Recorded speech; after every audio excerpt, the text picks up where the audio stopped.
నిన్న కేటీఆర్ ఒక వేదిక మీద మాట్లాడుతూ మహిళలను ముఖ్యంగా బస్సులో ప్రయాణం చేసే మహిళలను కించపరిచే విధంగా మాట్లాడడం జరిగింది. సరే మహిళలందరం కూడా హర్ట్ అయినాం అన్నప్పుడు ఆయన సార్థక నామధేయుడు ట్విట్టర్ వేదికగా ఆయన ఎక్స్ వేదికగా ఒక ట్వీట్ చేసిండు. నిజంగా కూడా హర్ట్ అయి ఉంటే చింతిస్తున్నారని. అంటే అనేటప్పుడేమో వేదికల మీద బహిరంగంగా మాట్లాడుతూ నిర్లజ్జగా మాట్లాడుతూ నిర్లక్ష్యంగా మహిళలను అవమానకరంగా మాట్లాడుతూ నిజంగా కూడా మేము అడిగినప్పటికీ కూడా బాధ అవుతుంది అని మహిళలందరూ పెద్ద ఎత్తున ఉద్యమించినప్పుడు ట్విట్టర్లో ట్వీట్ చేయడం ఏంది, అట్లనే వచ్చి బహిరంగ క్షమాపణ చెప్పు కదా అని అడుగుతా ఉన్నాం, ఇలా డిమాండ్ చేస్తా ఉన్నాం.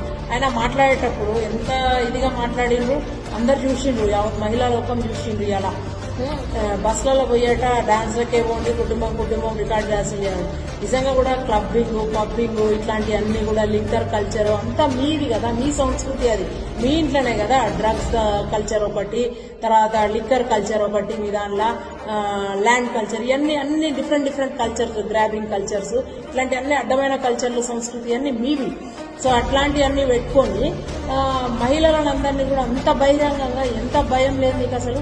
నిజంగా కూడా ఇంత ఓడినాక కూడా, జనాలు ఓడించినాక కూడా ఏం చేయలేక ఇవాళ కాంగ్రెస్ పార్టీ మంచి పనులు చేస్తూ ఉంటే రుణమాఫీ చేసినాక ఏం చేయాలని అర్థం కాక ఏదో ఒకటి నువ్వు చర్చల్లో ఉండాలని చెప్పి ఇవాళ మహిళలను మాట్లాడినావు కదా. ఎంత అహంకారం, ఇంకా కూడా తగ్గకపోతే కష్టం కేటీఆర్. మీకు రాబోయే రోజులలో ఇంకా నిజంగా కూడా మీకు ఇట్లాంటి గడ్డుకాలమే ఉంటుంది. మహిళలకు మీరు నిజంగా కూడా 73-74 రాజ్యాంగ సవరణ ద్వారా మహిళలకు మహిళా కమిషన్ అనేది పెట్టాలని పెట్టినాక కూడా దేశం మొత్తం దాన్ని పెడితే కూడా కనీసం తెలంగాణలో 10 ఏళ్ల పాలనలో మీరు లాస్ట్ చివరి రోజున తృప్తిమంతంగా ఆమెకి ఇచ్చినట్టున్నది. వాళ్ళు కూడా పెద్దగా ఎక్కడ కూడా అన్యాయాలు అరికట్టింది లేదు, అన్యాయంగా మహిళలకు ఏదైనా జరిగితే కూడా వచ్చి వాళ్ళు స్పందించింది లేదు. అట్లాంటిది ఇవాళ కాంగ్రెస్ పార్టీ ముందుకు పోతా ఉంది మంచి పనులతోని. ప్లస్ మళ్ళీ మీ క్యాబినెట్లో కూడా మొదటి నుంచి మీకు ఇదే అహంకారం. మహిళలే లేని క్యాబినెట్ నడిపిండ్రు 5 సంవత్సరాలు.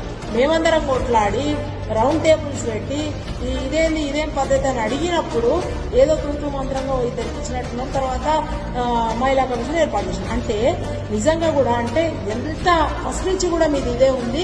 ఇట్లాంటిది తగ్గించుకోవాలని చెప్పి హెచ్చరిస్తున్నాం. కేటీఆర్ బయటికి వచ్చి బహిరంగంగా నిజంగా కూడా క్షమాపణ చెప్పాలి. ఇలా మహిళా లోకానికి చాలా బాధ అవుతుంది. అంటే వాళ్ళు ఏమన్నా సంఘ విద్రోహం మాది, వాళ్ళు చేసింది ఏమన్నా ఏమంటారు అనైతిక పనుల చేసిన ఏమన్నా అంటే ఇంట్లో మీరు ఒకవైపు మీరే చెప్తున్నారు ఖాళీగా పోతున్నాయి బస్సులు, ఖాళీ ఈ పనులు చేస్తున్నారు. మళ్ళీ దిక్కంటారు ట్రిక్కింగ్స్ పోతున్నాయి, ఫ్రీక్వెన్సీ పెంచమని. ఎస్ వినో నిజంగా కూడా ఒకటి తీసుకొచ్చినప్పుడు మేము వాళ్ళ సంక్షేమం దిశగా ఆలోచించినప్పుడు, మహిళలకు ఒక హామీ ఇచ్చినప్పుడు ఖచ్చితంగా మధ్యతరగతి మహిళలందరూ కూడా దానిలో బిలో మధ్యతరగతి మహిళలు వీళ్ళందరూ కూడా ఒక ప్రైవేట్ జాబ్ చేసుకునేటట్లు అనుకోండి 4,000 రూపాయలు ఆదా అవుతాయి కదా వాళ్ళకు. ఉచిత ప్రయాణం కల్పిస్తే మీకు ఎందుకంత కలుపుమంటారని అడుగుతా ఉన్నాం ఇవాళ. అంటే వాళ్ళు ఉచితంగా ప్రయాణం చేసి వాళ్ళు ఆర్థిక స్వావలంబన పొందడం మీకు ఇష్టం లేదా? ఇవి చదువుకునే విద్యార్థులందరూ కూడా ఫ్రీ బస్సు సౌకర్యం యూజ్ చేసి వాళ్ళ కళాశాలలో కానీ పాఠశాలలో కానీ పోవడం మీకు ఇష్టం లేదా?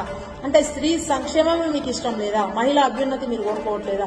ముందుకు పోవద్దా? మహిళ అన్ని రంగాలలో ముందు ఉండొద్దా? ఎందుకు మీకు ఇంత చిన్న చూపు అని అడుగుతా ఉన్నాం. బేషరతుగా ఇలా బయటికి వచ్చి బహిరంగ క్షమాపణ చెప్పాలి. ఇది మేము ప్రధానంగా కాంగ్రెస్ పార్టీ నుంచి డిమాండ్ చేస్తా ఉన్నాము. ఇక ముందు మళ్ళా క్షమాపణ చెప్తూ ఇంకా ముందు కూడా మళ్ళీ ఇట్లాంటి మాటలు మాట్లాడితే మాత్రం బాగుండదు. చూస్తా ఉన్నారు మీరు ఇవాళ ఎంత పెద్ద ఎత్తున